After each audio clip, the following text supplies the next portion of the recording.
சேலம் மாவட்டம் கொளத்தூரில் விளையாட்டுப் போட்டியில் தோல்வியடைந்ததால் ஆத்திரம். பள்ளி மாணவர்களை எட்டி உதைத்து அத்துமீறிய உடற்கல்வி ஆசிரியர்.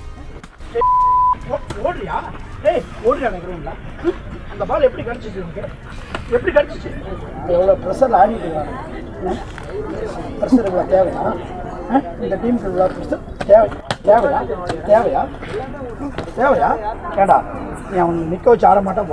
என்ன வாய்ப்பு என்ன பேசிக்கிறேன் பேசிட்டேன் தேவையா ஏண்டா நீ அவன் நிற்க வச்சு ஆட மாட்டேன் வாய்ப்பு. இன்றைக்கி வாட்ஸ்அப்பில் ஒரு வீடியோ வெளியே இருக்குது. அதில் வந்து சேலம் மாவட்டம் மேட்டூர் பக்கத்தில் இருக்கிற கொளத்தூர் நிர்மலா ஸ்கூல் பள்ளி மாணவர்கள் வந்து ஒரு குரூப் வந்து விளையாட்டு போட்டியில் கலந்துருக்கிறாங்க. விளையாட்டு போட்டின்னு சொல்லலாம் யாரோ ஒரு குரூப் மட்டும்தான் வெற்றி பெற முடியும்.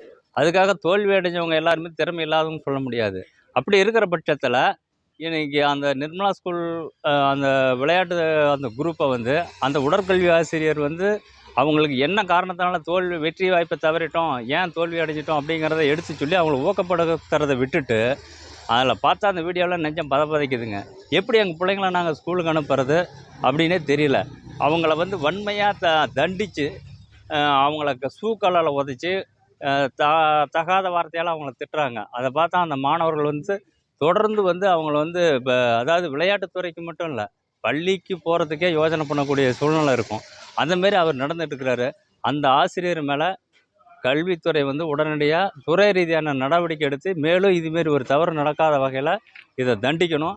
இப்படி பார்த்தா இன்றைக்கி பாரிஸில் வந்து ஒரு 100 கிராம் எடைக்காக வந்து ஒரு வெற்றி வாய்ப்பு தங்கத்தினுடைய வெற்றி வாய்ப்பு இழந்தோன்னு உலக நாடே அவங்களுக்கு வந்து ஆறுதல் சொல்லி அவங்கள கண்டனம் தெரிவிச்சுக்கிட்டு இருக்கிறாங்க. அந்த வேளையில் இந்தமாதிரி நிகழ்ச்சியெல்லாம் பார்க்கக்குள்ளார மனசு ரொம்ப பதப்பதிக்குதுங்க. கல்வித்துறை உடனடியாக அந்த ஆசிரியர் மேலே நடவடிக்கை எடுத்தாகணும். செய்திகளை உடனுக்குடனும் துல்லியமாகவும் தெரிந்து கொள்ள சப்ஸ்கிரைப் பண்ணுங்க.